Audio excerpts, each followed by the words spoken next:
Merhaba değerli izleyicilerimiz. Bir Doktor Tamer Haliloğlu ile Gerçek Sağlık programında daha karşınızdayız. Sağlığın sorulmayanlarını sormaya ve bütün o merak edilenlere cevap vermeye devam ediyoruz. Karşımda her zamanki gibi Doktor Tamer Haliloğlu var. Hocam Merhaba hoş Bülent. geldiniz. Merhaba. Hoş bulduk. Hocam bugün hangi konuyu işleyeceğiz? Size soralım. Evet, bugün aslında mevsimi de geldiği için çocuklarda horlama, çocuklarda bademcik, geniz eti ve buna bağlı olarak kulak sorunları konuşacağız. Çünkü tam mevsimi. Önümüzdeki hafta biliyorsunuz 15 tatil, yani sömestr Evet. tatili başlıyor. Evet. Sömestr tatilinde bizim en çok gördüğümüz bademcik, geniz eti problemleri. Dolayısıyla bunları konuşalım dedik. Yani bu canlı yayınımızda hem gündem yakalansın. Evet. Hem de bir hafta sonra hem önümüzdeki cuma aslında. Bu cuma tatile giriyor okullar. Evet, doğru. Evet, tatile giriyor. Dolayısıyla sıcağı sıcağına Sıcağına evet. konuşalım. Çok yoğun şikayet alınan konular aslında. Çocuklarda horlama, bademcik ve geniz eti problemleri gerçekten çok soru alan konular. Ve buradan değerli izleyicilerimize ben de hemen hatırlatmamı yapmak istiyorum. Değerli izleyicilerimiz, canlı yayında karşınızdayız. Cem TV ekranlarında sizlerden gelen sorulara da programımızda süremiz yettiğince cevap vermeye çalışacağız. Hemen bu konuda birazdan altta da ekranda yer alacaktır ama canlı yayında telefon numaramızı hemen vermek istiyorum. Telefon numaramız 0212 625 18 18. WhatsApp numaramız ise 0530 848 13 12. Sizlerden gelecek olan bademcik, geniz eti problemleri ve çocuklarda horlama problemleriyle ilgili soruları Doktor Tamer Haliloğlu cevaplayacak. Birazdan sizlerden bu soruları alacağız. Telefonla ya da WhatsApp hattıyla bizlere ulaşabilirsiniz. Evet, şu anda WhatsApp'tan gelecek olan sorular da buradan düşecek önüme, göreceğiz. Yani interaktif olsun, daha güzel olsun. Evet, evet. Çünkü çok dediğim gibi çok mevsimsel olarak da çok şikayet alınan konular. O zaman başlayalım hocam. İlk sorumuzda çocuklar neden horlar diyerekten sizlere ilk sorumu sormuş olayım. Evet, çocukların horlamasının en önemli sebebi erişkinlerde de olduğu gibi üst solunum yollarındaki burun, geniz ve bademcik bölgesindeki tıkanmalardan dolayı oluşur. Oradaki hava yolu pasajı, hava yolu geçişi tıkanırsa çocuk horlamaya başlar, horlama şikayeti olur. Ve tamamen aynı erişkinde olduğu gibi oranın fiziksel olaraktan tıkanmasıyla oluşan ortalık bir durumdur.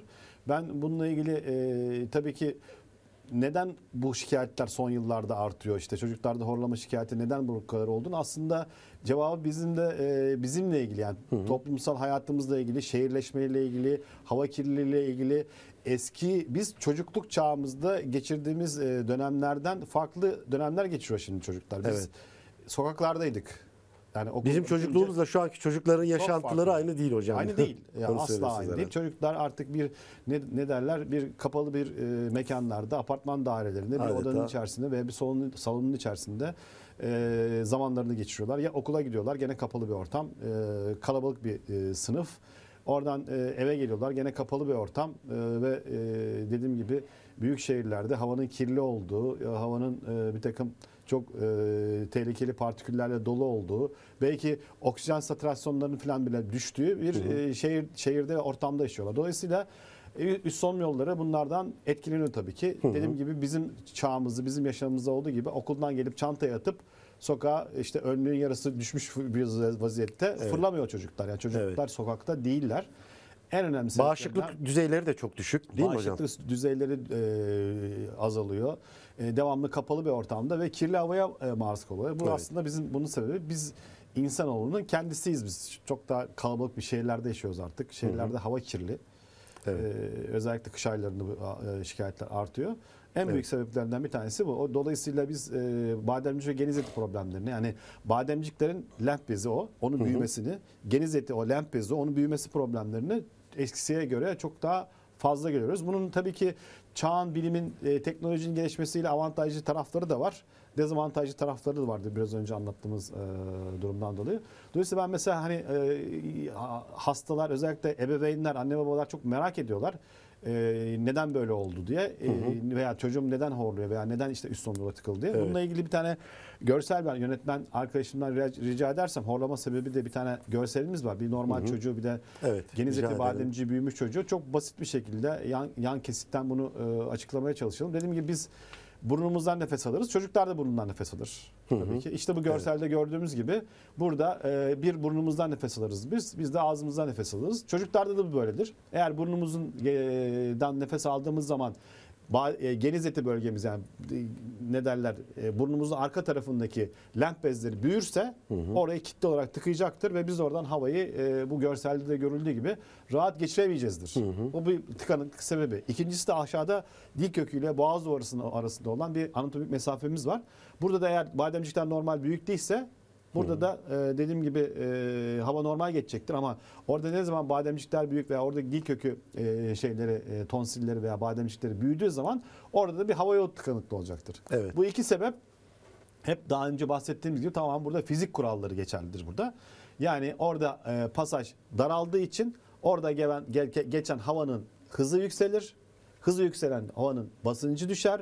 Basıncı düşen havada etraftaki dokuları kendisine doğru çeker. Çektiği zaman orada bir yumuşak dokularda bir yapraklanma, bir dalgalanma oluşmaya çalışır. Bu da dediğim horlama sesini ortaya çıkartır. Bu mesela Bernoulli efekti demiştik biz buna. Evet. Hani bir ortamdan geçen havanın hızı artarsa basıncı düşer. Basınç düşmesi demek diğer dokuları kendisine çekme anlamına gelir. Biz bunu hastalarımıza şeyde de açıklıyoruz. Hani duş aldığınız zaman, duş perdesi varsa duşu hızla açtığınız zaman, darsa duş aldığınız zaman duş perdesinin size doğru çekildiğini hissedersiniz. Evet. Aynı fizik kuralı burada da geçerlidir. Yani bizim üst solunum yollarımızdaki tıkanıklığı açıklayan sebep budur. O yüzden çocuklar horlar. Evet. Hocam sormak istiyorum. Bademcik ve geniz eti horlamanın ne kadarından sorumludur? Tamamından sorumludur. Tamamından sorumlu. Çünkü hava geçerken horlamayı üreten ses bizim geniz bölgemizde ya da boğaz duvarı, yani dil kökü bölgemizde oluşur. Diğer yapılar, gırtlağımız bizim, gırtlaktaki yapı kıkırdaktan ve kemikten oluşan bir yapıdır. Çoğunlukla kıkırdaktan oluşan bir yapıdır. Erişkinlerde biraz da kemikleşmeye başlar ama çocuklar tamamen kıkırdaktan rigid bir yapıdır. Yani kolay kolay kollaps olmaz, kolay kolay içine çekilmez. Burnumuz da öyledir. Burnumuz, sinüslerimiz olduğu, burun boşluğumuz, burun etlerimiz olduğu yer. Orası da rigid bir yapıdır. Oradan da hava geçerken ne kadar basınç düşerse de düşsün, oradaki dokuların birbirine içine doğru çekilmesi biraz daha zor olur. Ama ne zaman yumuşak damak bölgesi, yani genizin olduğu bölge, geniz etinin olduğu bölge ya da bademcik bölgesinde olduğu bölge biraz daha yumuşak dokuda oluştuğu için oradan hava hızla geçerken çekilmeler olur ve yapraklanma, böylece bizim de horlama sesi dediğimiz ses oluşmaya başlar. Evet. Tamamen fiziksel sebebi budur. Evet. Daha önce yetişkinlerdeki horlamayı anlatmıştık bir önceki programımızda ama hemen sormak istiyorum. Çocuklar ve bebekler diye ayırmak gerekir mi horlama konusunu? Onu bir nebze olarak biz klinik olarak bunu ayırıyoruz aslında. Aileler bize geldiği zaman, şimdi geniz etiyle ilgili problemlerde yaş skalası çok aşağılara düşmeye başladı. Aslında hani neredeyse çocuk 1 yaşını doldurmadan bile, 12 aylıktan sonra bile geniz etiyle ilgili bir takım şikayetler oluşmaya başladı. Bunlarla ilgili bir takım şeyler görüyoruz ama bizim söylediğimiz her zaman şey şu: geniz eti genelde 18 aylıktan sonra büyümeye başlar. Yani 18 aylığa kadar genizdeki o bölgedeki o lenfoid dokunun çok fazla büyüdüğü, çok fazla geliştiğini çok fazla görmeyiz. Daha çok 18 aylıktan sonra, yani bunu ebeveynler şöyle algılasınlar: işte 2 yaşını falan doldurmaya yakın, doldurmaya yönelik veya 2. yaşını doldurduğu 3. yaşına doğru, 3 yaşın içerisinde çocuk gün almaya başladığı zamanlarda geniz eti problemleri ortaya çıkar genelde. Dolayısıyla biz bunu hani biraz daha 3 yaş veya 3 yaşın altı, 3 yaş ve 3 yaşın üstü olarak genelde klinik olarak bunu ayırıyoruz. Evet. 3 yaşın altındaki yapılan tedavi protokolü de ona göre değişiyor tabii ki herhalde. Kesinlikle çok değişiyor. Kesinlikle. Yani biz hani şöyle bir durumumuz var. Her önüne gelen hemen geniz eti ameliyatı, hemen her yerinden çocuğa bademcik ameliyatı demiyoruz tabii. Demiyoruz. Bunu kriterlerini uygulamak lazım. Hep ben hastalarımla, ebeveynlerle konuşurken şunu söylüyorum. Yani bizim kulak burun boğaz hekimi olarak, kulak burun boğaz cerrahi olarak hani biz çocuklarda hemen bademciklere geniz etini alalımcı çok fazla değilizdir aslında. Hani biz de mümkün olduğu kadar tıbbi olarak bunu veyahut da ilaçlarla ne kadar çözebiliriz, ne kadar gidebiliriz ona bakarız genelde. Hani çok böyle hani aile zaten soru işaretleriyle gelir. Eyvah çocuk ameliyat olacak. İşte ameliyatta herhangi problem olur mu olmaz gibi soru işaretleriyle gelir zaten aileler. Biz de bunu bildiğimiz için mümkün olduğu kadar bunu biz diğer yollardan, yani daha doğrusu bir takım ilaçlarla ve medikal yollardan çözmeye çalışıyoruz ama çözemediğimiz %100 ameliyat gerektiren durumlar da oluşuyor. O yüzden biz bu bölgeyi mümkün olduğu kadar yaşına bağlı olaraktan, hastanın işte genel şeyine bağlı olaraktan veyahut da işte şikayetlerine bağlı olaraktan ayırmaya çalışıyoruz. Tedavi modalitesini genelde böyle belirlemeye çalışıyoruz. O dolayısıyla bebeklerde biraz daha ayrı davranmak lazım. Çocuklarda 3 yaş üzerinde biraz daha ayrı davranmak lazım. Ama ben tıbbi pratiğimden hatırlıyorum. Biz 6 aylık bebeğe de bademcik ameliyatı yaptığımızı hatırlıyorum. Gerektiği zaman Gerektiği zaman yapabilirsiniz. Yani şartlar oluştuğu zaman başka şeyiniz yoktur, çareniz yoktur tabii ki. Ama 3 yaşından sonra çocuk biraz daha işte bademcik genizleti problemleri falan başladı. Onda bazı dönemlerde bekleyebilirsiniz. Çocuğu takip edebilirsiniz. Benim en çok sorduğum sorulardan bir tanesi şudur. Ebeveyn gelir işte zaten çocuk kapalı ortam dediğim gibi çocuk sokağa çıkartılmıyor. Çocuklarınızı sokağa çıkartın dedim ben. Hava ne olursa olsun çıkartın. Hiçbir şey olmaz. Yani bırakın o dediğim gibi çocuğun biraz soğukta biraz yürüsün, biraz hani buradaki hani sümüğü falan biraz aksın derim. Bunlar çocuğun şey açısından. Bir önceki programda anlatmıştınız. Aslında sümüğünün akması çok da iyi bir şey olduğunu söylemiştiniz. Tabii ki biraz hem iyi bir şeydir hem de tabii ki o sümüğü akacak kadar çocuğun yani soğukta maruz bırakmayın ama o ortamı biraz açıklamak için. Yani çocuk biraz daha sokakta için soğuk da olsa çıksın bırakın yani biraz daha hani temiz havaya ne derler alışın. Temiz hava biraz koştursun, biraz oradaki ortamda falan şey olsun. Biraz da güneş varsa kış da olsa biraz güneş alsın. Güneşten D vitaminlerini alsın. Yani biz şimdi çocuğu kapalı ortama sokuyoruz. Yaptığımız şey güneşten de uzaklaştırıyoruz aslında çocuğu. Mümkün olduğu kadar sokağa çıkartın. Dozunu ayarlamak tabii gerekir. Ki ne derler yapmaya çalışıyoruz. Dolayısıyla hani bu bekleme süresini mümkün olduğu kadar çocuğun klinik durumuna göre, klinik şikayetlerine göre uzatmaya çalışıyoruz. Hocam horlama konusu hani biraz böyle yetişkinlerde şeydir. Biraz da böyle şakaya espriye de vurdurulur. Çok da böyle hani bazı kişilerde ciddiye de alınmayabiliyor. Çocuklarda da benzer şeyler oluyor zannediyorum. Öyle görüyoruz yani toplumda. Biraz böyle masumane bir durummuş gibi algılanıyor toplumumuzda. Aslında sanıldığı kadar masum mudur horlama? Size sormak istedim. Tabii ki horlama sanıldığı kadar masum değil. Normal bir insan üst solunum yollarında çocuk olsun, erişkin olsun. Üst solunum yollarında geniz bölgesinde, bademcik bölgesinde bir sıkıntısı olmazsa zaten horlamaması lazım. Normal uykusunu uyuması lazım. Yani o horlama sesini çıkartmaması lazım. Horlama sesinin çıkmasının sebebini işte fiziksel olarak açıkladık. Oradaki işte havanın hızlanması, daralması, yumuşak dokuyu içine çekmesi ve oluşan bir yapraklanmanın sesini duyuyoruz aslında biz horlama olaraktan. Dolayısıyla çok fazla masum olarak adletmemek lazım. Hatta alarm durumuna geçmek gerekir diyorsunuz. Biraz geçmek gerekiyor. Çok da böyle hani biraz da horlamanın üzerine çok fazla fokus olup işte aman bunda çok kötü bir hastalık vardı değil de işte hastanın yaşı burada önemli. Bugün konumuz çocuklar. Çocuklarda basit horlama olduğu zaman bizim sorduğumuz ek sorular da var ailelere. Birincisi çocuğunuz sık hastalanıyor mu? Evet. Önemli bir soru. Evet. Bununla beraber bununla beraber mi? İkincisi horlamayı fark ettiniz. Özellikle anneler bu konuda çok alertler, çok uyanıklar. Horlamada böyle hani çocuklarda biraz daha uyku apnesine benzer solunumun durması gibi takım şikayetleri var mı yok mu? Evet. Çok önemli bir kriter. Bu var Şimdi mı? onu soracaktım. Uyku apnesine de sıra geliyor. Üçüncüsü de orta kulak iltihabı oldu mu? Evet. Şimdi o geniz bölgesi, geniz eti diyoruz ama geniz eti dediğimiz yer çocuklarda kulak tüplerine yakın. Çocuklarda kulak tüpleri erişkinler gibi değil. Biraz daha yatay, düz. Bizlerde biraz daha dik açıldı. 45 derece açıldı erişkinlerde. Evet. Çocuklarda biraz daha yatay. Dolayısıyla oradan mikropların orta kulağa geçmesi, orta kulak enfeksiyonları yapması biraz daha olası. Biraz da yüksek oranda gözüküyor. Bu 3 kriter var mı diye muhakkak soruyoruz. Evet. Orta kulak iltihabı oluyor mu? Horlamasının şiddeti veya uyku apnesi gibi bir takım şeyleri var mı? Sık hastalanıyor mu? Bu kriterlere göre çocuklara yaklaşmak lazım. Bu kriterlere göre çocuklarda devam etmek gerekiyor. Evet. Hocam şimdi masum değil sanıldığı kadar dedik. Peki o zaman hemen sormak istiyorum. Uyku apnesiyle devam edelim. Uyku apnesi bu durumda çocuklarda da görülüyor. Tabii ki görülüyor. Yetişkinler kadar. Tabii ki en önemli bizim için çocuklarda uyku apnesi önemli karar vermemiz gereken bir durumu oluşturuyor. Yani uykuda solunum durması. Tabii ki çocukta yani erişkinde hakeza tamam mı? Uykuda çocuğun solunum durması zaten şimdi yapılan araştırmalar şunu göstermiş. Horlayan çocuklarda ve uyku apnesi olan çocuklarda eğer tedavi edilmezlerse ileriki yaşlarda da horlama ileriki yaşlarda uyku apnesi sıkıntıları ortaya Evet, çıkaracak. evet. Onu daha önceki programlarımızı dilimizi döndüğünce bahsetmeye çalıştık. Bunlar işte bir takım kardiyovasküler hastalıklara biraz da erken yaşlarda aday olmanın sebep oluyor. Dolayısıyla diyorlar ki bunu erken yaşta 6 yaşlarında, Erken 5 tespit yaşlarında, 5 edilirse yaşlarında tedavi şansı daha mı tabii yüksek? ki orada çözmek lazım. Yani o yaşlarda çözmek lazım. Bunun bir devamı daha var aslında. Biz dedik ya 3 soru soruyoruz. 3. soruda ortaokul iltihabı. Yani o kulaklarında enfeksiyon oluyor mu?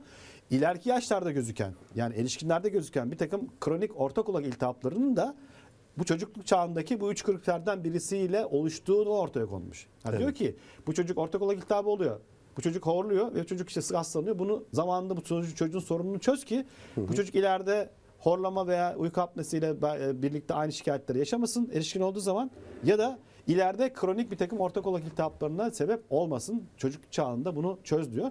Uyku apnesine şöyle bir parantez açacağım. Ailelere ben anlatırken mümkün olduğu kadar bunu tekrarlıyorum 2 kere 3 kere. Diyorum ki çocuklarda bademcik ameliyatının dünyaca kabul edilmiş, dünya literatüründe, yani bu hani bir amiyane doktor tecrübesi bilgisi değil, dünya literatüründe kabul etmiş tek endikasyonu var diyorum. Tek karar alma sebebi var. O da uyku apnesi. Çocuğunuz bademcikleri büyük, çocuğunuzda uyku apnesi yıkılmaları var. Bu bademcikler alınacak, kusura bakmayın.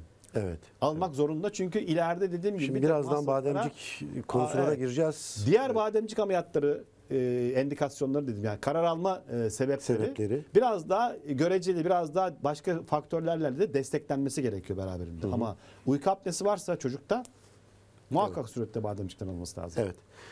Buradan değerli izleyicilerimize tekrar hatırlatmak istiyorum Sayın Hocam. Canlı yayındayız. Canlı yayında karşınızdayız. Cem TV ekranlarında çocuklarda horlama, geniz eti ve bademcik problemlerini konuşuyoruz. Hemen bize ulaşabileceğiniz ve sorularınızı Tamer hocamıza sorularınızı iletebileceğiniz telefon hattımızı hatırlatmak istiyorum. 0212 625 18 18. WhatsApp numarası ise 0530 848 13 12. Ekranın alt köşesinde de altında da göreceksiniz zaten bu numaraları. Bizlere ulaşıp Tamer hocamıza bu soruları iletebilirsiniz. Gerek WhatsApp'tan gerek telefon hattımızda. Devam edelim hocam. Ne tür bir horlama anne babaları bu durumda alarm seviyesine getirmeli? Ya tabii ki Bunun bir modeli cinsi var mı? Daha önce konuşmuştuk. Çocuk yetişkinlerde de çünkü bir takım daha horlama çok işte bu dil kökü, şekilleri. bademcik bölgesi tarzı bir horlama olur çocuklarda. Çünkü dediğim gibi geniz zaten tıkalıdır. Burundan çok daha nefes alamaz. Geniz eti büyümüştür. Geniz eti bizim o koan dediğimiz burun arka tarafındaki o bölmeyi, o boşluğu tamamen doldurmuştur. Çocuk mümkün olduğu kadar ağzından nefes alır. Ağzından nefes aldığı için de o bölge tıkandığı için daha çok dil kökü, bademcik tarzı bir horlama burada görülüyor. Biraz daha yani volümü yüksek, biraz daha yan odadan duyulacak kadar horlama yapabilir çocuklarda. Zaten aileler bunu hemen fark ederler. Yani bu konuda ailelerin geç fark ettiği veyahut da geç kaldığı bir durum kesinlikle biz pratik hayatımızda, klinik şeylerimizde, pratiğimizde çok fazla görmüyoruz. Genelde bu tarz bir horlama olur. Daha çok dil kökü, bademcik tarzı bir horlamadır. Bununla ilgili bir tane geniz eti görselimiz var. Eğer bu geniz eti görselimizi koyarsak yönetmenimizden rica edelim. horlamanın neden olduğunu çocuk şeyinden ne derler? Evet, bu örneğin bu geniz eti şeyi bademcikler ne kadar burada büyümüş. Bir diğer görselimiz var. Bu da ne derler? Diğer görselimiz var. 3 numara olması lazım. Onu da koyarsak ikisi arasında bakın. Bir de buna bakın. Evet. Gördüğünüz gibi bu çocuk Bademcikler tamamen bu 4. evre dediğimiz bademcikler tamamen büyümüş. Bir çocuk ameliyatlık bir vaka mıdır hocam? bu kesinlikle ameliyatlık vaka. Yani. Bu 4. evre. Yaşı ne kadar küçük olursa olsun. Hiç fark etmez. Bu dedim ya 6 aylık bebeğe de biz bu ameliyatı yaptık. 6 aydan 70 zaten bademcik ameliyatlarının şöyle bir skalası vardır. 0-70 aşağı aslında her şeye uygularsınız. Burada da gördüğünüz gibi bu iyi bir görsel. Ailelerde çocukların ağzına baktığı zaman çoğu zaman bunu görürler. Zaten bunu görüp de getirirler zaten. Bu 4. evre bademcik büyümesi, bademcikler yüzük taşı gibi dil kökündeki o boğaz duvarı mesafesine, o solunum yollarının en önemli yolu olan yerine doğru doldurmuş ve küçük dile artık aşağı yukarı değiyor bu. Yani küçük dile temas ettiği kadar büyük bir... Bu görselde gerçekten çocuğun nasıl nefes alabileceğini insan gerçekten merak ediyor Bu yani. işte endikasyonu olan tek durumlardan bir tanesi bu. Bunda şunu görürüz. Bu çocuklara biz bademcik ameliyatı yaptığımız zaman, ki tırnak içerisinde her zaman söylüyoruz. Yani bademcik ameliyatı kararı konusunda aileler kadar biz de ince eleyip sık dokuyoruz. Bunu hiçbir zaman atlatıp sadece ben değil. Benimle birlikte hani piyasada çalışan demeyeyim de kulak burun boğaz hekimliği yapan tüm arkadaşlarım için bu geçerli. gerçekten en az sizin kadar, ebeveynler kadar biz bununla inceleyip sık dokuyoruz. Evet. Ama bu tarz, bu görüntü olduğu gibi bu çocuğun bademcik ameliyatından başka şansı Artık yok. şansı yok, Ve evet. aileler diyorlar ki bu ameliyattan sonra ya keşke daha önce yaptırsaydık. Evet. Yani ben bu lafı çok duyuyorum. Zaten dediğim gibi Çocukların rahatça nefes aldıklarını fark ediyorlar. tabii ki, tabii keşke daha önce yaptırsa. Çünkü başka bunun Anne başka babalar. şeyi yok. Yani bunun bademcik küçültmesi gibi bir takım başka yollarla falan şey yapamazsınız, tedavi edemezsiniz. Evet hocam, hemen başka bir soruma geçeceğim. Tedavi aşamasına girdik zaten. Tedaviyi konuşuyoruz. Şimdi tedavi veyahut tanı koyma safhasında şöyle bir kafa karışıklığı da var. Yani kimi anne babalar işte çocuk doktoruna mı gitsek yoksa kulak burun boğaz uzmanına mı gitsek diye bir ikilem yaşıyorlar. Ne yapmalılar? Ya bence ikisine de gitsinler. Yani biz her zaman ikinci görüştür. Şimdi çocuk doktorlarının bu konuda biraz daha tabii çocuk doktorları klinisyen, daha çok işte klinik tedaviler ve ilaç tedavisiyle burada yükümlüler. Genelde zaten bizim Siz cerrahi ayağını da biz yapıyorsunuz. cerrahi ayağı tabii bizde cerrahi de var ama genelde bunlar çocuk doktorlarından da geliyor zaten. Çocuk doktorlar öneriyor zaten Tabii. bunu. Çocuk doktorlar öneriyor artık, sonuçta çocuk gidiyor devamlı bir bademcik enfeksiyonu, devamlı üst solunum enfeksiyonu, 2 ayda bir yani 2-3-4 tane antibiyotik değiştiriyor. Çocuk durmadan antibiyotik kullanmak zorunda kalıyor. Durmadan ilaç yüklemesi yapması gerekiyor. Bunun sonuçta bunu uzaklaştırmak için belli bir yerden sonra çocuk doktoru hani yaz nereye kadar? Yani her ay bir antibiyotik mi yazacaksınız çocuklara? Evet. Siz yani ben Aşırı antibiyotik tüketimi de iyi bir şey değil tabii zaten. iyi bir şey değil. mi hocam? Yani bunun pozitif tarafları var. Bahsederiz. Biz yani teknolojinin ve bilimin veya bir antibiyotiklerin falan bir takım yani ilaç biliminin, farmakoloji biliminin gelişmesiyle çok şanslıyız aslında. Bazı komplikasyonları önledik bu sayede. Evet. Aşılar gibi Evet. hakeza. Dolayısıyla buna ne kadar antibiyotik yazacaksınız? Sonuçta bunun yavaş yavaş cerrahiye doğru gitmeye başladığı zaman işte o zaman çocuk doktorlarından genelde bize yönlendiriliyor hastalar. Yani bizim aslında çocuk doktorları eskiden öyle bir tartışma varmış gibi bir şey algılandı ama aslında böyle bir tartışma yoktur genelde çocuk doktorlar aramızda. Biz de zaten yani ben gelmiş çocuğun bademcik veya geniz eti ameliyatı olmasına gerek yok. Kriterleri tam oturmamış. Ben de zaten ona ilaç tedavisi veriyorum. İzleyelim diyorum. Bakın diyorum bir yaz gelsin. Çocuk bir yazın bir sokağa çıksın, bir güneş görsün, bir ortam yani ne derler evin dışına çıksın. Yani. Çocuk bir de büyüyecek de bu arada. Tabii, kulak burun boğaz uzmanına gitmeleri demek hemen ameliyat edilmesi gerektiği anlamına gelmiyor. Asla gelmiyor. Dedim ya benim bütün kulak burun boğazcı arkadaşlarım, bütün kulak burun boğaz uzmanlarım bademcik ve geniz ameliyatı kararında en az aileler kadar ince eleyip sık durduklarına ben inanıyorum. Ben en azından öyle yapıyorum. Çünkü buna empati yapmak kolay değil yani. Çocuk geliyor 3 yaşlarında 4 yaşlarında ailenin ona ameliyat kararı vermesi kolay değil. Yani şimdi bizde hani kıymetli bebek şey vardır, sendromu vardı. Yani bütün herkesin çocukları çok kıymetli tabii ki ama insanlar o sırada hani ben çocuğuma acaba yanlış bir şey mi yapıyorum? Yanlış bir karar veriyorum. Gerçekten ameliyat olması gerekiyor mu? Ameliyat olmazsa da bak işte bizim komşumuzun çocuğu vardı. Ona da ameliyat dediler ama olmadı o işte ama sonra düzeldi falan gibi sorularla geliyorlar. Evet. İşte biz diyoruz ya o yüzden biz geldi. Yani dakika bir gol bir hemen yarın ameliyat demiyoruz ki çoğuna. Diyoruz ki bak kriterler daha oturmamış. Bu çocuğa biraz ilaç tedavisiyle, bir alerji tedavisiyle biraz ilaç tedavisi bekleyelim. İşte yaz gelecek. İşte şimdi Ocak ayındayız. Ocak bitecek. Şubat gelecek. Şubat bitecek. Mart gelecek.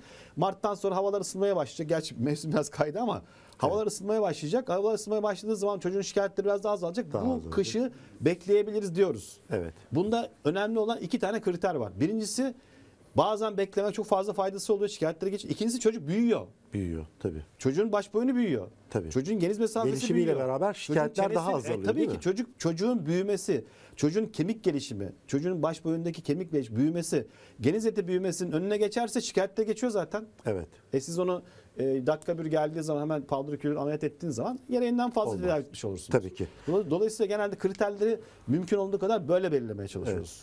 Hocam horlama tedavisini konuşuyoruz ama horlama tedavisinde yani bildiğim kadarıyla pek ameliyatsız yöntemler var mıdır? Yani neler vardır daha doğrusu? Böyle sorayım. Yani çocuklardan bahsediyorsak, Çocuklardaki horlama. çocuklardan bahsediyorsak tabii ki bazı ameliyatsız yöntemler var. Biz şimdi geldi çocuk sırf horlaması için bu çocuğu tedavi etmiyoruz ki. Çocuğun horlamasının sebebi geniz etinin büyümesi. Yani. Çocuğun horlamasının sebebi bademciklerin büyümesi. Bademciktir. Dolayısıyla bunlara yönelik öncelikli bir tedavi vermek lazım. Evet. Dediğim gibi bizim için cerrahi endikasyonun 3 tane kriteri var. Ben hep bunu tekrar ediyorum. Aileler geldiği zaman bunu 2-3 kere muhakkak tekrar ediyorum. Birincisi çocuğunuz geceleri uyku apnesi olacak kadar horluyorsa, şiddetli horlaması var ve hiç geçmiyorsa. İkincisi sık sık hastalanıyor ki bunu çocuk doktoruna işte dahiliyeci vesaire işte aile hekimine mahalledeki doktora falan götürüyorsunuz. Devamlı bir antibiyotik yazmak zorunda kalınıyorsa. Üçüncüsü de tekrarlayan orta kulak iltihabı varsa işte o zaman cerrahi indikasyonlar olmuştur. Evet. O zaman artık çocuğu yani mümkün olursa yazı da beklemeyin. Bir sonraki yılı da bekleyin. Ama bunlar tam oturmamış. Çocuk büyüyor. Kriterler biraz da ameliyat olma şeyinde değil, biraz beklenebilir. Daha az antibiyotik kullanmaya meyilli bir çocuk. O hastalanıyor ama çok fazla 1-2 günde falan geçiyor. Bunları diyoruz ki biraz bekleyelim. Çocuk biraz büyüyecek. Seneye Eylül'de tekrar bakalım diyoruz. Evet. Evet. Hocam kısa bir ara verelim diyorum. ne çabuk Yönetmenimiz uyardı. Kısa bir aradan sonra değerli izleyicilerimiz tekrar görüşmek dileğiyle. Kısa bir aradan sonra tekrar birlikteyiz değerli izleyenlerimiz. Cem TV ekranlarında Doktor Tamer Haliloğlu ile Gerçek Sağlık programıyla karşınızdayız. Canlı yayındayız. Tekrar hatırlatmak istiyorum canlı yayın numaralarımızı. Telefonumuz 0212 625 1818. WhatsApp numaramız 0530 848 1312. Ekranın altında da göreceğiniz bu numaralardan bizlere ulaşıp horlama, çocuklarda horlama, geniz eti ve bademcik problemleriyle ilgili sorularınızı Doktor Tamer Haliloğlu'na iletebilirsiniz. Hocamız bu sorularınıza cevap verecek. Hocam kaldığımız yerden devam edelim. Çocuklarda horlama konusunu konuşuyoruz. Horlama tedavi edilmezse çocukta nasıl problemlere yol açar? İşte dediğim gibi horlama bir sebep. Yani çocuk neden horluyor? İşte bademciklerinin problem var, geniz etinin problem ya da her ikisi mi? Dolayısıyla bu sebebi öncelikle tespit etmek lazım. Biz sebebi tespit etmekte biraz daha işimiz kolay aslında. Biz kulak burun boğaz hekimleri. Hani biz bakınca görürüz yani. Muayene ettiğimiz zaman bizim bulgu karşımıza çıkar zaten hemen. Eğer bademcikleriyle ilgili bir problem varsa ona göre tedavi modalitelerimiz var. Ki burada sık tekrarlayan bademcik enfeksiyonları varsa çocukta. Son yıllarda biliyorsunuz özellikle kış ayları girmeye başladığı zaman Aralık ayında hiç unutmuyorum. Beta mikrobu ile ilgili bir salgın oluştu. Bu viral bir hastalık değildi. Bakteriyel bir hastalıktı. Beta mikrobu. Dolayısıyla beta mikrobu bizim için tehlikeli.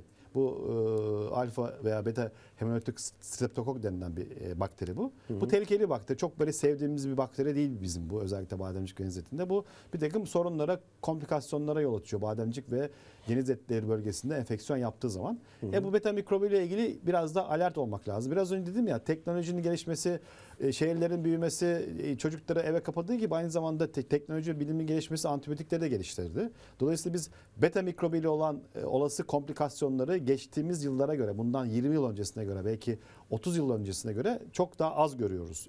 Daha da az gördüğümüzü şimdiki literatürü takip ettiğimiz zaman görüyoruz ki antibiyotikler gelişti. Evet. Antibiyotikler geçtiği zaman beta mikrobunu kolay baskılayabiliyorsunuz. Kolay baskıladığınız zaman onun komplikasyon oluşturacak, yani sorun oluşturacak bir sebebe dönüşmesini engelliyorsunuz. Ama dediğim gibi burada eğer bu tarz bir sıkıntı varsa bu her an bir vücutta bir reaksiyon yapıp çocukta işte eklem romatizması gibi, kalp romatizması gibi bugünlerde nadir gördüğümüz, az gördüğümüz, geçmiş yıllarda daha fazla gördüğümüz bir takım sorunlara yol açmasını engellemek için ya ilaç tedavisini, antibiyotik tedavisini ya da işte ameliyat gibi bir takım önerileri burada ortaya getiriyoruz. Burada en önemli şey horlamada sebep. Sebep bademcik mi, geniz eti mi ya da her ikisi mi? Evet. Bademcik ise olası komplikasyonlar, sorunlar neler olabilir? Elimizdeki silahlar neler yapabiliriz? Nasıl bir şekilde bu hastalığı eradike edebiliriz, oradan uzaklaştırabiliriz ki bununla beraber horlamayı da ortadan kaldırabiliriz ki genelde yaklaşımımız bu yönde oluyor. Yani. Beta mikrobundan korkuyoruz hala. Buna ait elimizde silahlar çok şanslıyız. Antibiyotikler çok gelişti. Bunu veriyoruz. Veyahut da ameliyat gibi elimizde güzel bir silah var. Ameliyat silahında da yeni yöntemler, yeni bir takım cihazlar bu bademcik geniz eti ameliyatlarına girdi. Bahsederiz bundan, Evet, bundan da. Dolayısıyla bu silahlarla biz ne kadar çocuğa yardımcı oluruz da bu yakınmasından uzaklaştırırız diye bir yaklaşımımız oluyor genelde. Bu durumda tedavide başarı şansı oldukça yüksek galiba. Tabii ki. Yani, sizin anlattığınızda. Dediğim gibi antibiyotikler çok gelişti, şanslıyız. Evet. Ama çok antibiyotik vermeyi de sevmiyoruz çocuklara. Yani. Ameliyat indikasyonu yani. Bademcik geniz eti ameliyatı yapmamız gerekirse yapıyoruz ki elimizde dediğim gibi bademcik ve geniz eti ameliyatları ile ilgili çok iyi silahlar var artık. Çok iyi aletler, edevatlar var. Onları kullanıyoruz. Yeni teknoloji bir takım ürünler var. Özellikle bir tanesini son 5-6 yıldır falan kullanıyoruz. Çok memnunuz. Özellikle ben bir cerrah olarak çok memnunum. Dolayısıyla bunlarla mümkün olduğu kadar bu hastalığı ortadan kaldırmaya, uzaklaştırmaya çalışıyoruz. Evet, genelde şeyimiz bu, yaklaşımımız bu. Sağlık teknolojisindeki gelişmeler tabii ki sizler için çok büyük kolaylaştırıcı sebep. Hocam bir de şunu sormak istiyorum. Geçmiş programımızda yetişkinlerdeki horlama tedavisini konuşurken horlamanın sesinin sizi hangi tedaviye yöneltmesi gerektiğini söylemiştiniz. Tedaviyi oradan belirlediğinizi. Çocuklarda da durum aynı mıdır peki? Tabii ki. Gelen sese göre bir tedavi mi yapıyorsunuz? Tabii ki yani? zaten aileler elinde çocuğun videosunu, sesini çekmiş bir şekilde geliyor zaten. Evet. Bu önemli bir şey yani. Tabii ki, tabii ki Çocuğun önemli. telefonunda mutlaka bir sesini kaydetmeleri gerekiyor. Herkes kaydediyor zaten bunu. Evet. Yani biz kaydedin diye bir şey önermiyoruz ama herkes kaydediyor zaten. Bizim için muayene bulgusuyla bakıyoruz, bir klinik olarak bir muayene bulgusu var. Muayene bulgusuyla o zaten bize dinlettikleri ve seyrettikleri videoda duyduğumuz ses zaten birbirine örtüşüyor. Bizim geçen haftaki canlı yayın programımızda sunmuştuk. Bir tane horlama sesi şeyimiz var. Eğer şansımız varsa onu yönetmenimizden rica edelim. Genizeti Bademcik bölgesi 4 numaralı 3 numaralı ses olması lazım. 3 numaralı ses dosyasını verirsek burada o daha çok Genizeti bölgesi Gültepe bölgesi. Evet, pardon. Evet. Değerli izleyicilerimiz, Evet. korkmanıza gerek yok. Bu bir horlama sesi, bir yetişkinin horlaması. Bu yetişkin horlaması ama evet, bu da aşağı çocuklarda gördüğümüz horlama sesine çok daha benzeyen bir ses. Yani daha çok dil kökü bölgesi, bademcik bölgesi. Yani dedik ya Genizeti var. Geniz tıkalı, zaten orada pasajdan hava geçmiyor. Daha çok hava ağzından geçiyor çocuğun. Dolayısıyla daha çok dil kökü ve bademcik bölgesine yönelik bir horlama sesi duyuyoruz. Evet.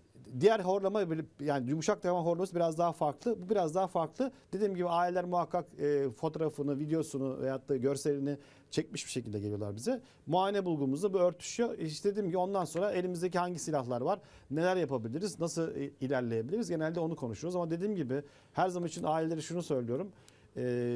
Ameliyat gibi, yani bademcik genizeti ameliyatı gibi bir takım ameliyat endikasyonlarını biz hastalığa dahil edeceksek 3 tane kriterimiz var. Bu 3 tane kriterimizin yerine gelmesi lazım. 3. kriter önemli olan kulak kriteri. Evet. Kulak enfeksiyonlarının olması kriteri. Dolayısıyla kulak enfeksiyonları olduğu zaman işte o zaman biraz daha ameliyat endikasyonu veya ameliyatla ilgili yaklaşımımız biraz daha hızlanabilir. Bunu da onlara dediğim gibi açıklamaya çalışıyoruz. Evet. Diyoruz ki hiçbir zaman için biz de istemeyiz ki biz çocuğu ameliyatla tedavi edelim ama bazen bundan başka şansımız yok ki siz muhakkak surette biz bunu cerrahi olarak tedavi ettiğimiz zaman diyeceksiniz ki bunu keşke daha önce yaptırsaydık. Evet, doğru. Hocam geniz etini anlatalım isterseniz biraz da. Geniz eti nerede bulunur? Geniz eti bizim burnumuzun arkasında, bizim gördüğümüz bir yer değil aslında. Biz ağzı açıp çocuğa Görselimiz var. dedirttiğimiz zaman Geniz eti gözle görülür mü hocam? iyi bir muayeneyle görürsünüz. Ama endoskop kullanmamız gerekiyor. Biz bununla çocuk endoskopu kullanıyoruz daha çok. Çocuğun işte burnun içerisinden bakıyoruz. O biraz burun içerisinde burun etleri biraz küçüldüğü zaman arkada burun etlerinin arkasında. Burada hep şeyi de açıklamak istiyorum ben. Hemen burun eti dedim, araya gireyim. Burun eti başka bir şey, geniz eti başka Geniz bir şey. eti başka Karıştırmayalım bir şey. birbirine. Tabii. Herkeste burun eti vardır ama herkeste geniz eti. Genizinde et yoktur. Geniz eti biraz daha bizim burnumuzun arkasında, bizim o dil kökümüzün yumuşak damağımızın üstünde kalan bir durumdur. Evet. Ağzı açınca biz göremeyiz geniz Göremeyiz. Bademcikleri görürüz. Evet. O bizim küçük dil dediğimiz o yumuşak damağımızın arkasında yer alır. Burunun içerisinde baktığımız zaman da endoskopla biraz burun etleri falan küçültmeye yönelik bir sprey falan sıkarsak veya işte burun etlerine ben genelde muayenede şöyle bir pratiğim var. Çocuklara burun içerisinde bir tampon koymak, burun içerisinde bir pamuk koymak, işte bir bir sprey sıkmak biraz zor oluyor. Evet. Benim genelde muayene ederken işte burnuna bakarım. Burnun o ön bölümündekine endoskopla çok hafif dokunurum. Ondan sonra beklerim. O dokunma reaksiyonuyla beraber burun etlerinde bir vazokonstrüksiyon oluşur. Küçülür burun eti. Diğer tarafına bakarken, çocuğu oyalarken diğer tarafa tekrar çocuk endoskopiyle bakarım ki o zaman ben geniz etini arka tarafta görürüm genelde. Evet. Yani geniz etini biraz da ayrıntılı muayeneyle, endoskop muayeneyle görebiliyoruz. Sizler görebiliyorsunuz ama bizler gözle göremiyoruz. Yok. Neden büyüyor? İşte enfeksiyonlar, işte kapalı ortam, kirli hava, evde sigara içilmesi. Onu söylemeyi unuttuk. Evde sigara içilmesi geniz etinin büyüme sigara sebeplerinden. içilmesi kesinlikle çok Evet. zararlı. Yapılan araştırmalar göstermiş zaten bunu. Evde sigara içen ailelerin çocuklarının bir takım idrar ekstrelerinde Bu önemli bir bilgi sigaranın aslında. bazı içmiş gibi zararlı maddelerine, ekstrelerine ulaşılmış. Bu kanıtlanmış bir şey. Asla ve asla evde içmeyin diyor. Yani balkonda bile içmeyin. Evet. Bu önemli. Zaten hava kirli. Çocuğu zaten apartman dairesinde işte ne bileyim 20 metrekareye zaten kitlemişsiniz. Sokağa çıkamıyor çocuk. Öyle bir imkanınız yok veya çalışıyorsunuz veyahut da hani ona bir şey, sizin de zamanınız yok. Çocukla beraber parka gidecek, parkta dolaştıracak bir şeyiniz yok. Bir de eve gelip bir de sigara içmeyin diyoruz. Sigara çok önemli bir kriter. Evet. Peki geniz eti nasıl rahatsızlıklara sebep oluyor hocam? Yani tamam, horlama bunlardan birisi. Sık tekrarlayan üst solunum enfeksiyonu. İşte orada geniz etinin büyümesine bağlı virüslerin ya da bakterilerin biraz da orada üremesine uygun bir ortam oluşuyor. İlk çocuk dışarıdan veya okuldan veya gittiği zaman kalabalık ortamdan mikroorganizma ya virüsü veya bakteri aldıysa orada gelişiyor. Birincisi üst solunum enfeksiyonu. Devamlı bir ateşlenme, devamlı bir hastalık. İkincisi kitlesel tıkanmaya bağlı horlama.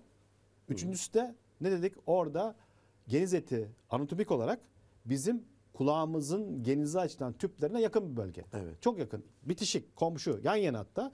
Oradaki enfeksiyonun kulak tüpü vasıtasıyla orta kulağa gitmesi veya oradaki enfeksiyonu ve geniz etinin büyümesi kitlesel olarak kulak tüplerini tıkadığı için kulağın havalanamamasına bağlı orta kulak iltihapları. Evet. Bunları görüyoruz. Genelde geniz etinin genelde şikayetleri bu oluyor. O da anatomik olarak çocuklarda geniz eti biraz da geniz eti bölgesinde kulak tüplerinin anatomik olarak biraz daha yatay, yere biraz daha paralel, erişkinlerde biraz daha diktir. Dik. Dedik ya çocuk büyüyor, gelişiyor, büyümesine, gelişmesine bağlı bazı şeyler beklemek gerekiyor. Anatomik olarak çocukluk çağında özellikle 3 yaşından sonraki 3 ila 10-12 yaşının arasında biz daha fazla görüyoruz geniz etini. Biz geniz etinin ortaya çıkmaya başladığı yaşı söyledik. 18 aylık dedik. Evet. Kaybolduğu zaman da var. Ne zaman kayboluyor? 10-12 yaşından itibaren kaybolmaya başlar. O dönem içerisinde çocukta herhangi bir şikayet oluşmazsa zaten her çocuğa baksanız çocukta geniz etini görürsünüz zaten. Ama her çocuğu ameliyat etmek zorunda mısınız? Hayır. Evet. O zaman içerisinde çocuğun Ameliyat kararını neye göre veriyorsunuz ama bir takım 3 kriter. kriterler Sık var. hastalanma, antibiyotik kullanımı, horlama, uyku apnesiyle birlikte orta kulak enfeksiyonu. Evet. En sevmediğimiz burada orta kulak enfeksiyonları. Evet. En sevmediğimiz o. Onu mümkün olduğu kadar vücutta yani çok uzun süreli kronik olarak en az 5-6 ay bütün kış boyunca mesela tutmamak gerekiyor. Bu 3 kriter. Peki anne babalar şöyle düşünürseler 12 yaşından sonra nasıl olsa küçülüyor bu geniz eti diyerek ihmal etseler bunu nasıl olur? Aradaki komplikasyonlar açık oluyor çocuk işte. Horlamayla bağlı, uyku apnesine bağlı komplikasyonları açık oluyor. Tekrarlayan beta mikrobuna bağlı enfeksiyonları açık oluyor. Tekrarlayan kulak enfeksiyonlarına bağlı kronik orta kulak iltihabı açık oluyor. Şans. Bir şey olabilir de olmayabilir de ama olma olasılığı olmama olasılığından biraz daha fazla oluyor. Yani dediğim gibi her çocuğu ameliyat etme şansınız yok. Belki olmayan veya sağlık bir takım çözümüne ulaşamayan insanlar da var ama bunların hepsi ileriki yaşlarda bu tarz hastalıklar aday olarak 12 yaşlarına kadar geliyorlar. Evet. Ondan sonrası şans. Tanıyı koymak kolay diyorsunuz. Bizde kolay. Yeni teknolojiler sayesinde endoskop dediğiniz yöntemlerle herhalde. Muayenede biz muhakkak endoskopu kullanıyoruz. Bize çok fazla bilgi veriyor. Dedim Yani ya, endoskop dediğimiz şey aslında bir nevi kamera tabii değil mi tabii hocam? ucunda ışık olan küçük bir kamera ekrana yansıtıyor. Biraz daha büyütüyor. İşte oradaki anatomik bölgeyi bize çok daha iyi gösteriyor. Bu tarz şeyleri kullanmak bizim muayene sırasında kulak burun boğaz hekimleri olarak muayene sırasında çok elimizi güçlendiren bir şey bu. Yani bizde gerçekten yeni Eskiden teknoloji. kamera yoktu değil mi hocam? Eskiden Yani- şöyle alınan ayna vardı şöyle. Evet. O vardı. Evet. Evet. Şimdi bunlar büyük Pahalıydı kolaylık. bunlar. Çok pahalıydı önceden. Peki hocam tedavi geçelim diyeceğim ama tedavi illaki bir ameliyatta yapılmıyor diye söylediniz zaten geniz etinde. 2 tane tedavi şeyimiz var, yolumuz var. Birincisi ilaç tedavisiyle takiple gidiyoruz. Evet. Dediğim gibi 3 kriterden ikisi var birisi yok veya işte orta kulak iltihabı oldu ama biz onun kulak testleriyle biraz düzeldiğini falan tespit ettik. Takip ediyoruz mümkün olduğu kadar. İşte yaza doğru ulaşsın, yaza doğru gelsin diyoruz. İkincisi de muhakkak ameliyat. Evet. Bademcik ve geniz eti ameliyatı ya da sadece geniz eti ameliyatı ya da sadece geniz etiyle beraber kulaklarına bir müdahale etmemiz gereken bir ameliyat. Bu şeyde ameliyatı öneriyoruz. Ameliyat kesin tedavi sağlıyor mu hocam? Tabii ki zaten ilk görselimizde gösterdiğimiz gibi orada bir geniz etinde büyüme oluyor. Kitle olarak oraya tıkıyor. Biz ameliyatla onu tamamen fizik olarak uzaklaştırıyoruz. Pasajı açıyoruz. Hakeza bademcik bölgesi de öyle. İlk gösterdiğimiz artık küçüklüğe kadar değen bir bademciyi biz ameliyatla onu tamamen uzaklaştırdığımız oradaki nazal hava yolu pasajını veya oral yani ağız hava yolu pasajını zaten tamamen atmış oluyoruz. Dedim ya aileler ameliyattan sonra şöyle diyorlar. Keşke daha öncesinden niye daha önce yaptırmadık? Keşke daha önce yaptırsaydık diyorlar ama doğru endikasyonu koyduğunuz zaman, doğru zamanda yaptığınız zaman oluyor bu. Bazen işte geldi çocuk işte ne derler ameliyat olması için biraz beklenen bir kriterler var ama işte ameliyat kararı veriyorsun. O biraz çocuğu gereğinden fazla tedavi etmiş oluyor. Çok yanlış değil ama hep bu faktör, bu kriter tıbba çok fazla girmeye başladı. Hastaya gereğinden fazla tedavi etmiş oluyorsunuz. Yani Evet. fazla şeyi atmış o hani adımı fazla atmış oluyorsunuz. Hocam bazı anne babalardan şöyle şeyler duyuyoruz. Yani işte çocuğu geniz eti ameliyatı yaptırdık ama tekrar o et büyüdü. Böyle bir şey mümkün mü? Mümkün, o yüzden işte tekniği değiştirdik. Yeni cihaz kullanıyoruz. Geniz etini alırken eskiden çok fazla görmeden kazıma yöntemiyle alınıyordu. O artık bitti. Aşağı yukarı yani belki 10 seneden fazladır yeni yöntemi kullanıyoruz. Burada biz artık geniz etini tamamen anatomik olarak ameliyat sırasında görüyoruz. Gördüğümüz bölgeyi bizim o buharlaştırma dediğimiz, orada plazma cerrahisi deniyor. İşte buharlaştırma deniyor. İşte geniz eti radyo frekansı deniyor. İşte lazer diyen, fazer diyen var ama genelde orada plazma yöntemiyle orada geniz etini biz buharlaştırarak, görerek tamamen bütün o anatomik kriterlerin sınırları içerisinde görerek bir tane bile belki bir damla bile orada geniz eti şeyi artığı bırakmadan yapıyoruz. Evet. Böylece %100 tedavi etmiş oluyorsunuz. Eskiden böyle değildi diyorsunuz. Eskiden böyle değildi. Eski yöntem farklıydı. Eski yöntem biraz daha cerrahın tekniği, eli, tecrübesi biraz ona geliyordu. Biraz daha kapalı yapılan bir ameliyattı. Biraz daha şu an açık endoskopik yapıyoruz artık. Evet. Endoskopla yani ekrandan, büyük ekrandan genizinin çocuğunu tamamen görüyoruz. Tamamen geniz etinin tüm anatomik bölgelerde alındığından, buharlaştırıldığından, uzaklaştırıldığından emin oluyoruz.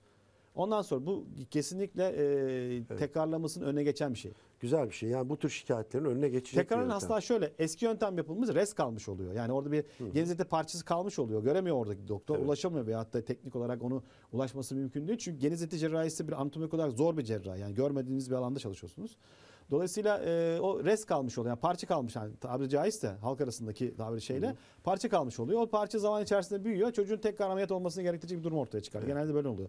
Ama bu dediğim yeni yöntem gerçekten ben uygulamaya başladığım günden beri ben önce şeydim yani yeni yöntem çıktığı zaman hemen böyle hani balıklama atlayan cerrahlardan değilimdir. Evet. Önce bir literatürüne bakarım, işte bir yayınlarına bakarım, bir zaman içerisinde bir olgunlaşmasına falan bakarım. Sonra ben uygulamaya başladıktan sonra yani kendim inanın bundan sonra geniz eti ameliyatlarından sonra çok daha gönlüm rahat böyle hani çok daha iyi çıkıyorum şeyden. Çok daha yani ne derler? Çok güzel bir tamamen alınmış olduğunu emin olarak çıkıyorum. Evet, bu çok güzel bir şey. Çünkü bu şikayeti gerçekten ben de bir baba olarak bu şikayeti ben de çok sık etrafımdan duyuyordum yani. Tabii ki teknolojinin gelişmesiyle birlikte bu tür şikayetler mutlaka Ya azalacaktır. tıpta teknoloji çok önemli, çok gelişti. Bunu pozitif anlamda kullanmak lazım ama dediğim gibi tıpta teknolojinin gelişmesi, şeyin gelişmesi tabii bunu dediğim gibi şehirlerin gelişmesi, şehirleşmenin olması insanları biraz daha yani bu bir aslında bir paradoks da var burada aslında. Hani Evet. bir paradoks da oluşuyor.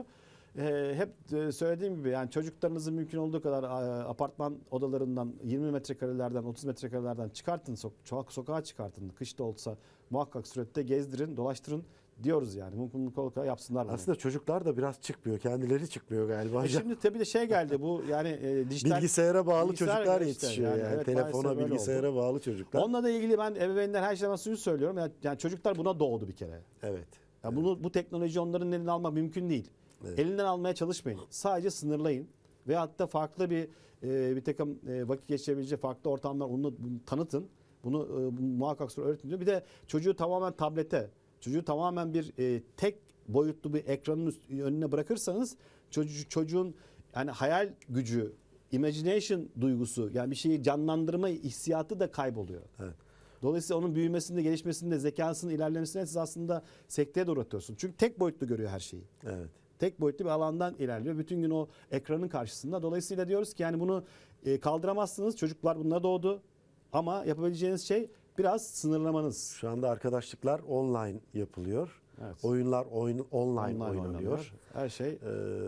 Birçok şey online'a dönmüştüm. Eğitim bile online oldu çoğu yerde yani. İyi ki Pandemi ondan döneminde kurtulduk. Evet. Online oldu. Yani hala çocuklara- devam ediyor ama bazı kurumlarda, bazı üniversitelerde online dersler devam ediyor. Onu da görüyoruz. Yani bazı online eğitimin benim kendi fikrim burada. Gerçi konumuzun biraz dışına çıktık Evet, ama birazcık en azından bizi izleyen sevgili Cem TV ailesi izleyicileri şey yapacaklardır. Online eğitimin temel ögesi olamaz bana göre. Evet. Ama yardımcı öğelerinden bir tanesi muhakkak olması lazım. Evet. Yani birebir canlı yani aynı ortamda öğretmenin, hocanın, eğitmenin kimse artık o dersi verenin canlı olarak her türlü şeyini 3 boyutlu olarak hissetmeniz gerekiyor. Bu olmazsa hani ben kendi mesleğim için söylüyorum. Örneğin tıp eğitimi online olmaz. Evet. Çünkü bizim usta çırak işimiz var bir de. Yani hastamızdan görmemiz lazım. Dolayısıyla çocukları biz diyoruz ki bademci geniz eti konumuz sokağa çıkartın. Yani parkta da güzel vakit geçirebileceğini şeyde ne derler salıncakta sallanarak iyi vakit geçirebileceğini görsün. Doğada da güzel şeyler yapılabiliyor. Evet, görsün. Hocam biraz toparlamak istiyorum. Süremiz de azaldı. Bademcik ve geniz etinin ve horlamanın evde de bir takım pratik çözümleri var mıdır? Anne babalara buradan tavsiyeleriniz olur mu? 1. Sigara içmeyin evde. Evet. 2. Evinizi iyi havalandırın. 3. Çocuğu sokağa çıkartın. Çocuk sokakta büyür. Biz sokakta büyüdük. Herhangi bir zararlı etkisini görmedim. Ve evinizde alerji gibi bir takım şeyler oluşturuyor, bir takım etmenler varsa bunlardan mümkün olduğu kadar uzaklaştırmaya çalışın. İşte bazı çocukların ev tozu akarları veya bir takım şeylere karşı ev tozu, evdeki bir takım materyallere karşı alerjisi oluyor. İşte yerden, duvardan duvara halınız var mı? İşte bir takım bu alerji oluşturan bir takım ortamlardan mümkün olduğu kadar uzaklaştırın. Evde alınacak önlemler bunlar. Evet. Kesinlikle sigara içmeyin. Evinizi havalandırın. Çocuğunuzu sokağa çıkartın. Mesela bitkisel tedaviler gibi, kulaktan dolma bilgiler gibi, internetteki bir takım bilgiler gibi şeyleri de öneriyor musunuz diyeyim ama size sormak istemiyorum. Bunların bilimsel literatürde karşılığı yok. Yok. Ama yardımcı olarak kendinizi iyi hissediyorsanız ben diyorum ki ballı limonlu çay niye içmeyin? İçin kardeşim. Veyahut da bir size onların faydası var. Sıvı almanız açısından faydası var ama birinci olarak immün sisteminiz yani bağışıklık sisteminizi yükseltemezsiniz. Sizin zaten bağışıklık sisteminiz çalışıyor. Önemli bir hastalığınız yoksa buna sizin çok fazla müdahale etme şansınız yok. Bunun faktörlerinin ortadan kaldı. Erişkinler için işte diyoruz ya sigara, kirli hava vesaire vesaire vesaire. Çocuklarla ilgili evde sigara içmeyin. O evi havalandırın. Evdeki toz, polen gibi takım şeylerden uzak tutun ve çocuğunuzu sokağa çıkartın. Yani bırakın sokağa çıkartın çocuğunu. Ben çok görüyorum daha çok yani ne derler kendi sosyal hayatımda kış aylarında soğuk havalarda bebek arabasıyla burnu kızarmış, yanakları kızarmış çocukları genelde yabancıların çocuklarını görüyorum ben. Evet. Bizim çocuklar korkuyorlar. Ya aman bir şey olmasın. Aman üşütmesin diye. Ya yapmayın çıkartın çocuğu. Çocuk sokakta büyür. Hocam hiç günlük hayatta karşınıza geliyor mu böyle? Yani bir çocuğun geniz eti büyümesi şikayeti olduğunu ilk bakışta anlayabilme şansınız Tabii ki var mı? ben görür görmez Anlayabiliyor söylerim. musunuz? Tabii ki yüz şekli vardır. Geniz eti şekli vardır çocukta. Biraz da uzun, Bademcik uzun mesela, bademcikleri büyümüş olan bir çocuğu hakeza yine konuştuğu öyle. anda anlarım. Konuştuğu anda. Tabii. Çok büyük bademcik şeyde hot potatoes voice dedikleri sıcak patates sesi gibi. Yani boğazında hani sıcak patates almış ya çocuk. Evet. Öyle konuşuyormuş gibi ses gelir büyük bademcik çocuklarında. Evet. Geniz etinde de geniz eti yüzü vardır. Uzun bir çene, ön dişler biraz daha Çok uzun. ilginç, Biraz daha bakın. tabii geniz eti yüzü vardır. Horlamayı mesela horlayan çocuğu da anlayabilir misiniz? Ya yine? bu yüz yapısı varsa çocuk da biraz konuşurken hot patates voice gibi de bir takım böyle sıcak patates sesi gibi konuşuyorsa zaten kesin horluyordur. Kesin onu yani çocuk kapıdan girdiği zaman anlarsın zaten. Konuşmasa yüzünden de yine anlama yüz şansınız. şeklinden geniz eti yüz şekli şeklinden vardır. Anlama şansınız var. Tabii Çok orası tıkalı ilginç. olduğu için yani Bu da üst tabii damağı- hekimliğin yıllardır tabii ki. devam ettirdiğiniz hekimlik mesleğinin getirilerinden birisi olsa gerek Tabii hocam. ki. Yani geniz eti yüzü vardır. Evet. Bu ilginçti gerçekten. Bu durumda toparlayacak olursak hocam yeni teknolojiler sayesinde, yeni sağlık teknolojileri sayesinde neredeyse %100'e yakın tedavisi olabiliyor diyebiliyoruz yani. Tabii ki, değil iyi mi hocam? yaklaşmak. Bademcik, geniz eti Tabii ve ki horlama öyle. konusunda. Ya teknolojiler tanıda bize faydası oluyor. İşte endoskoplar var. Teknoloji bizde teşhis koymada bir takım işte kulak testleri yöntemleri olsun, çocuklara çektiğimiz bazı filmler olsun yani radyolojik olarak elimizde bir sürü silah var. Ameliyat olarak dediğim gibi geniz eti ameliyatlarında son 10 yılda aşağı yukarı 10 yıl aşağı yukarı 8 sene falan oldu kesin de son 10 yılda falan yeni bir teknoloji kullanıyoruz ki içimiz rahat çıkıyor. Bunlarla beraber elimizde silahlar çok. Dolayısıyla biz bunu özellikle çocuklarda bademcik, geniz eti ve buna bağlı kulak sorunlarını artık aşağı yukarı %100 çözüyoruz ama bunu zamanında gerektiği zaman yapmak lazım. Dediğim gibi yani biraz gereğinden fazla tedaviye burada çok fazla girmemek gerekiyor. Ailelerin de zaten burada en büyük endişesi şeyi bu. Yani karar verdik ama bu doğru karar mı, doğru zaman mı? Yani doğru karar mı, doğru zaman mı? İkisinin birlikte birbirini örtmesi gerekiyor. Hocam bazı anne babalar bademciklerinin alınmasından dolayı biraz böyle tedirginlik yaşayabiliyorlar. Bu konuda ne söylersiniz? Yani çok da savundukları bir durum olmuyor genelde bademciklerin Tabii ki bademcikler alınması. için vücutun jandarması deniyor. Oradaki immün sistemin yani bizim bağışıklık sistemimiz önemli bir elemanı orada yani bademcikler. Ama şöyle bir şey var. Bademcikler orada tek başına değil ki. İkincisi bademcikler zaten enfeksiyonla artık kronik hale gelmiş. Fonksiyon zaten göremiyor. Göremediği için bazı komplikasyonlara sebep oluyor. Biz iyi bademciyi zaten niye alalım ki yani? Bizim yani şöyle bir niyetimiz yok. Bir o bademcinin orada kitlesel olarak tıkaması lazım. Onu almaktan başka çareniz yok. İkincisi enfeksiyonlara sebep olmuş. Zaten fonksiyon görmüyor. Çocukta o beto mikrobunun yarattığı bir takım komplikasyonlara sebep olacak. O zaman başka çareniz yok almaktan başka çareniz. Evet. Dolayısıyla hani ailelerin burada daha çok ameliyat indikasyonları ilgili bu çerçevede bu mantıkta yaklaşmalarını istiyoruz. Biz mümkün olduğu kadar da bunu anlatmaya çalışıyoruz. Evet. Çok da kötü bir şey değil yani. Tabii ki. Onların düşündüğü Zaten gibi. şeyle ilgili aldatma sebebimiz olmadı. Tedaviye ayrı bir canlı yayın konusunda gireriz. Bademcik geniz eti tedavisi ameliyatlarla ilgili gireriz en azından. Çünkü bademcik ameliyatlarında da yeni teknik kullanıyoruz. Onu çok Evet. fazla açıklayamadık. Geniz etlerinde kesin kullanıyoruz. şöyle bir şey var. Bademcik ameliyatı dünyada en fazla yapılan ameliyat. Hala Doğru. öyle literatür Gerçekten. olarak. En fazla yapılan ameliyat. Evet. Neden? Yani herkes çok meraklı değil. Kulak burun boğazcılar topluma çıkıp senin de bademcikler alalım. Yok böyle bir şey. İhtiyaçtan dolayı bu. İhtiyaçtan Talepten dolayı. Yani Evet. ihtiyaçtan dolayı. Evet. Dolayısıyla hala dünyada ve milattan önce 3000 yıllarına kadar dayanıyor bademcik ameliyatı. O yıllarda da alınıyormuş. Tabii Gerçekten bununla hocam. ilgili bir tarih bile var. Oo, Düşünün gerçekten. yani. Çok Yani eskiye dayanan bugünkü bir- tıptan bahsediyoruz. Milattan önceki zamanlarda filan bademcik ameliyatı yapılıyormuş. Çok ilginç. Tabii ki. Hocam bademcikler tamamen mi alınıyor peki yoksa küçültme yöntemi mi izleniyor? Son Ben- sorumuzu sormuş olayım bu Ya arada. ben burada ben kendi klinik tecrübeme göre, oradaki anatomik bilgime göre bademcik ameliyatlarında her zaman anlatırken şunu söylüyorum. Bademcik orada bir lenf dokusu ve bir fonksiyon gören bir lenf dokusu ve bu lenf dokusunun anatomik bir özelliği var. Eğer siz bademciği küçültme yöntemiyle üstünden işte lazerle veyahut da ne derler koterle neyle yaparsanız yapın. Küçülttüğünüz zaman, tıraşladığınız zaman o mevcut oradaki fonksiyon görme özelliği olan dokuyu orada yarım bırakıyorsunuz. Evet. Dolayısıyla orada tekrar bir enfeksiyona, orada tekrar işe yaramayan bir dokuyu orada bırakıyorsunuz. Buna ne gerek var? Evet. 3'te 2'sini zaten alıyorsunuz. Almışsınız zaten. Kökü kalmış onun. O sadece ben farklı bir şey yapıyorum. Hani şey dediği gibi bir artı değer yaratma, işte farklı bir yaklaşım gibi oluyor. Ben buna kesinlikle karşıyım. Evet. Kendi pratiğimde ben bademcin tamamen alınması gerektiğini düşünüyorum. Ama alınırken orada bazı dokular var. İşte bademciyi koruyan bir tane plikalar var orada. O plikaları yani o anatomik yapıları, bademciğin o yapıştığı, bağlandığı o kası, o bölgeyi mümkün olduğu kadar koruyarak yapın diyoruz. Yani anatomik olarak onu öyle çıkartırın ki sadece o kendisi çıksın, diğerleri kalsın. Evet. O yüzden bademcik küçültmesi burada fonksiyonel bir ameliyat değil. Yeni bir yöntemmiş gibi sunuluyor ama bademciğin fizyolojik özelliğine uygun bir ameliyat değil. Değil. Evet. Hocam arkadaşlarımız süremizin sona erdiğini söylüyorlar. Ne çabuk. Bugünkü programımızı da böylece bitirmiş olduk. Umarım Evet. yarım kalmadı konularımız. Kaldıysa bir sonraki programımızda devam ederiz hocam. Tamam. Yani bu konuda. Evet değerli izleyicilerimiz Cem TV ekranlarında Doktor Tamer Haliloğlu ile beraberdik. Gerçek Sağlık programında. Bir sonraki programımızda tekrar görüşmek dileğiyle. Hoşça kalın, sağlıklı günler dileriz. Evet, hepiniz hoşça kalın. Hepinize sağlıklı günler, sağlıklı kalın.